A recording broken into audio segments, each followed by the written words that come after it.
All right, let's hit the field. It is Tuesday, September 16th, and it was Game 2 between the Yankees and the Twins. And the Yankees' bats were out in full force in support of Cam Schlittler, who was going for win number 4.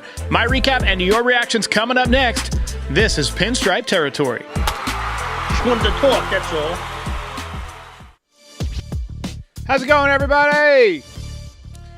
Welcome back. Welcome back. That one was not easy. That one was way closer than it ever should have been.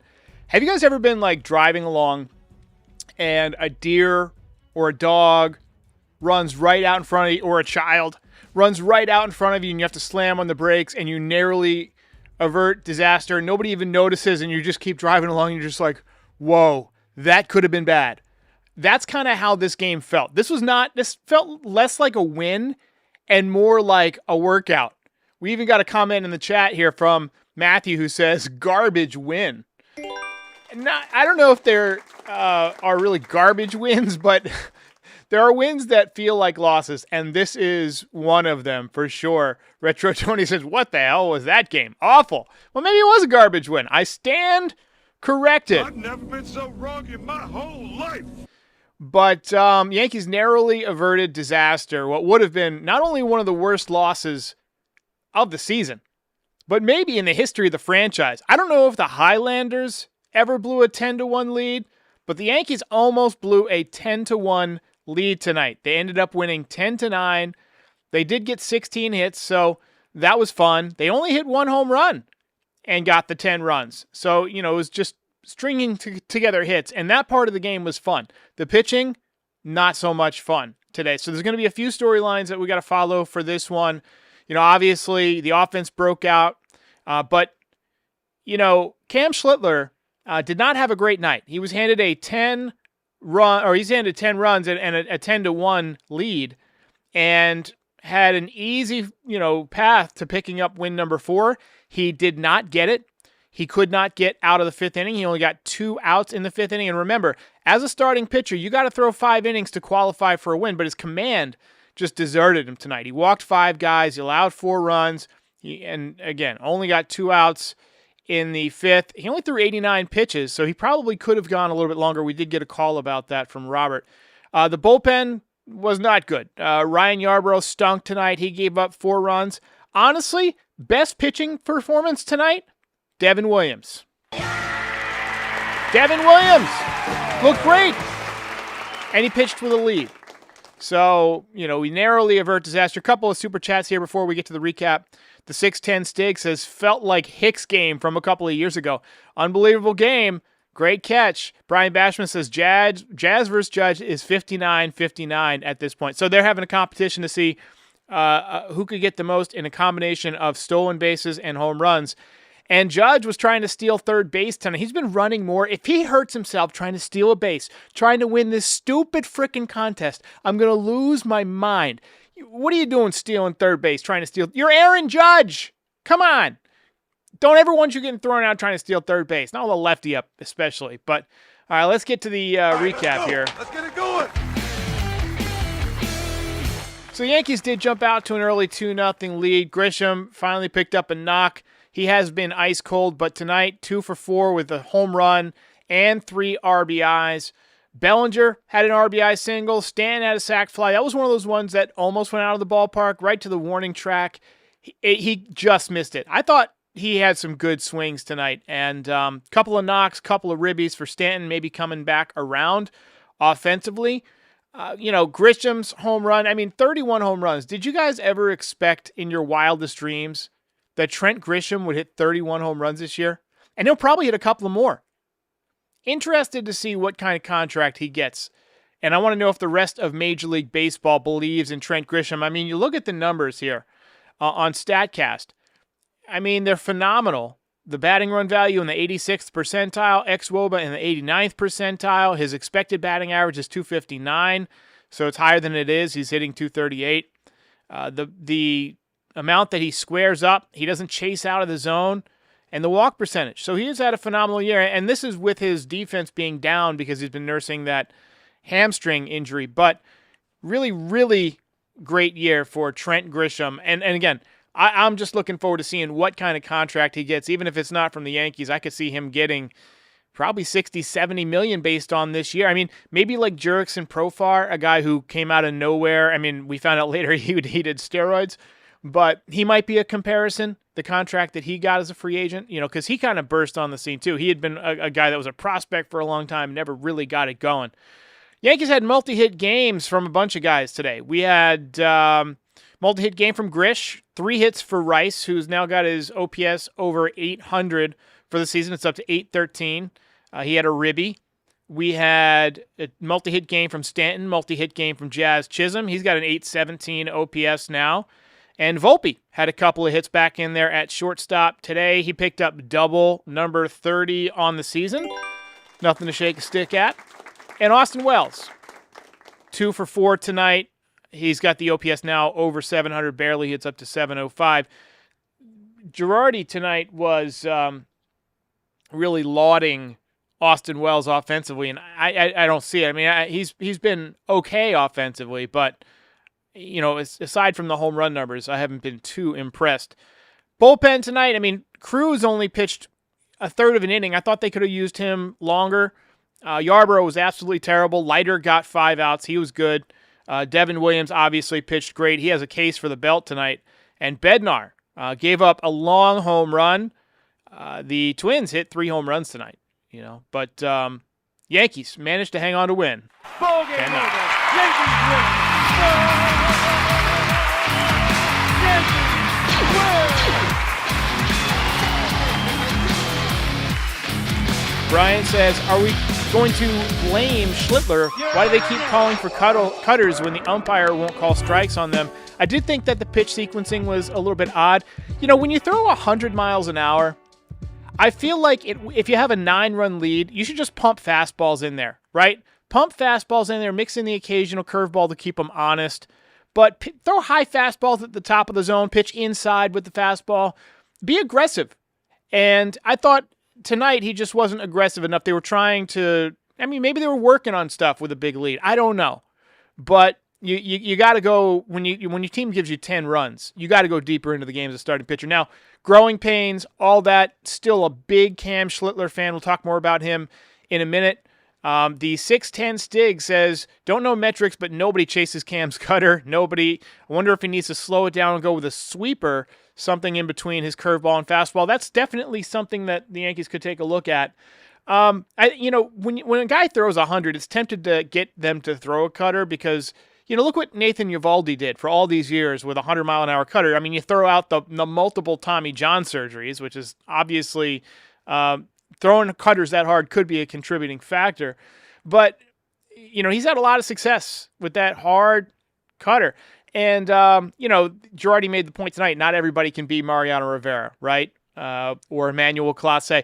I think when you got a 100-mile-an-hour fastball and you got a great curveball like Schlittler has, I think you need to work on commanding those 2 pitches as best as possible before you start trying to reinvent other pitches. Maybe work on a changeup for right now, or, a third pitch is fine, but really you got to command 2 pitches before you add in a third, and that's one of the reasons I think he could be possibly ticketed for the bullpen in the postseason if the Yankees decide to go with Will Warren in the rotation. But let's talk about Schlittler tonight because, I saw some good things. I saw some real positives early on, but as the game went along, like we've had a million people mention, the cutter just wasn't getting it done. And in that situation, it's on the catcher too to come out and talk to him and say, hey, look, this game plan is not working. Let's use the fastball more. Let's try and work, pitch backwards for a little bit. No sense in repeating the same thing over and over and over again. Twins were not fooled by the cutter.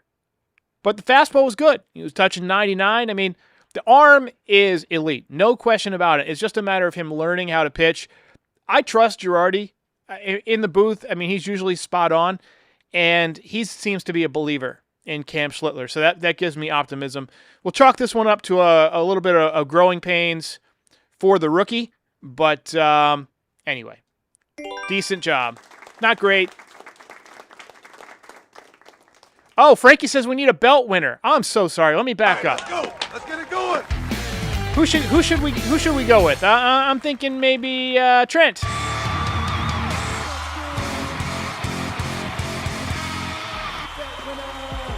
Hats off to you, Frankie. That is why you're a mod. That is why you are an MVP for this channel. And that is 9 belts for Trent Grisham. He's got almost twice as many as Aaron Judge. Did not have that on my bingo card.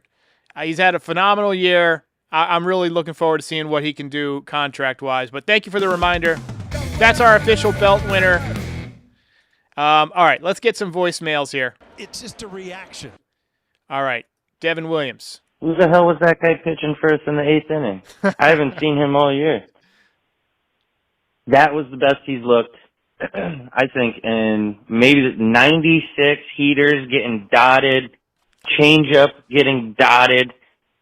Okay, if that's the guy we might have moving forward, let's go. We can only hope, man. But I haven't seen that yet this year. That was pretty nice. Great. Devin Williams, throwing 96, definitely an honorable mention for the belt. Joseph wanted it to go to him, but 3 RBIs on a home run for Grish. I mean, that was a difference in the game. But Devin Williams definitely played a big role. We probably don't win if he's typical Devin Williams. So, nice job.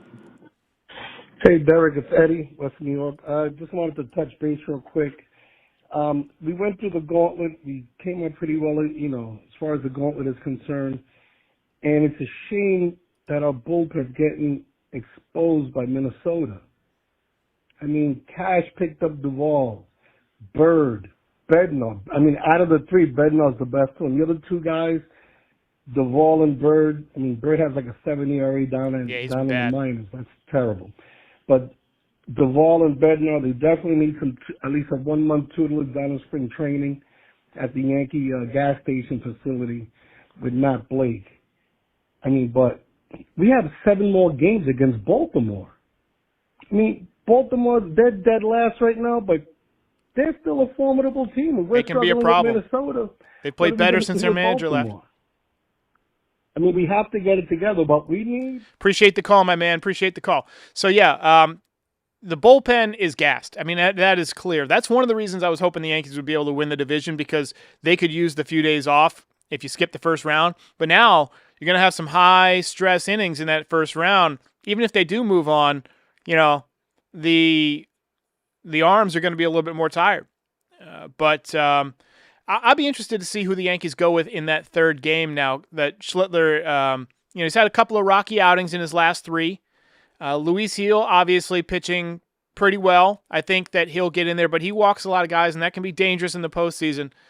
So, it's not an easy decision right now.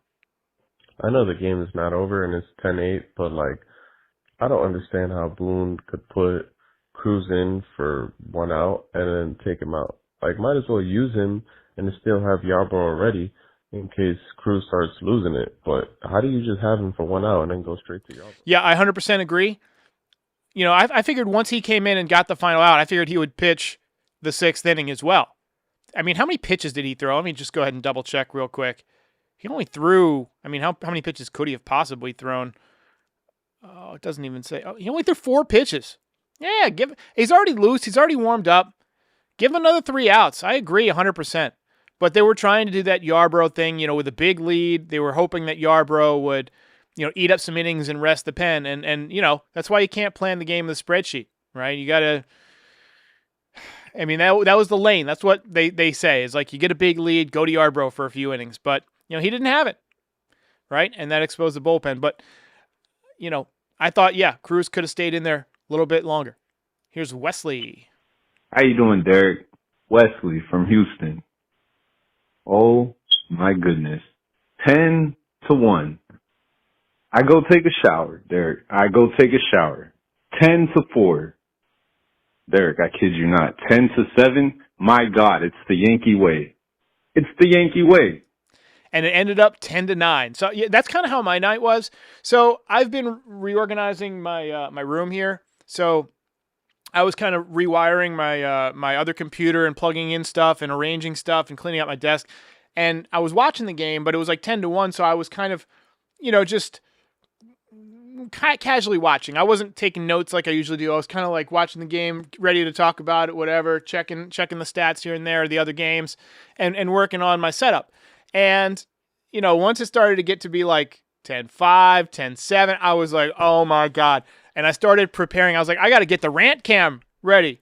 But thankfully, we did not need it. Quick word from the guys at Foul Territory about Arena Club, then back to wrap it up. Hey, if you're a card collector or you're looking to collect, buy, sell, trade, Arena Club's the spot. And I'm going to tell you why. Because the old process, AJ, was very clunky. Buy a box, rip the pack, tons of commons, send it in for grading. And then finally, you get everything back. This is weeks and weeks, and you can start to try and sell the card. We have eliminated that with Arena Club, or they have. I act like I'm part of it. But in really one step.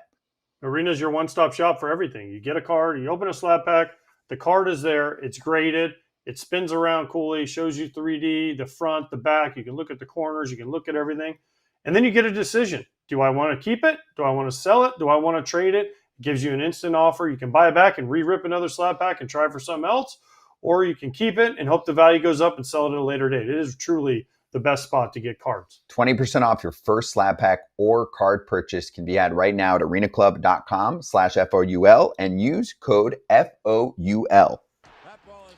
So apparently Cal Raleigh broke the record held by Mickey Mantle for home runs for a switch hitter. Hey, congratulations. I mean, hell of a year. The MVP race is going to be very, very interesting. I'm going to pull up Cal Raleigh's numbers real quick. He's hitting .247. He's got 56 home runs, got 118 ribbies, got 14 stolen bases and 951 OPS. And, Seattle's having a good year. So, I mean, I could see him winning the MVP. As a catcher, that's a very, very difficult thing to do. Just having one of those, legendary kind of years that will go down in history. Judge does it pretty much every year. I don't know if Judge is going to win the MVP this year. It seems like the voters really want to give it to Cal Raleigh, but Judge has had a terrific year too. He's going to probably have 50-plus home runs. He's going to hit over 320, probably going to win the batting title. Been great defensively, and, just a really solid player. All right, so ladies and gentlemen, we're going to wrap things up. Obviously, a good win for the Yankees. But the division likely out of I don't know what the word is, contention right now. Wild card it is. So you just got to keep winning. Thankfully, the Yankees picked up a little bit over the Red Sox today. The Red Sox, I believe, lost to the A's. They lost 2-1 to the A's. So checking in on the standings here. Yankees, 5 games back in the East. 2 games ahead of the Red Sox, 84 and 67. Let me know in the chat how many wins you think the Yankees will end up with this season. And one more time, Yankees win. Ball game over. Yankees win. Yankees win.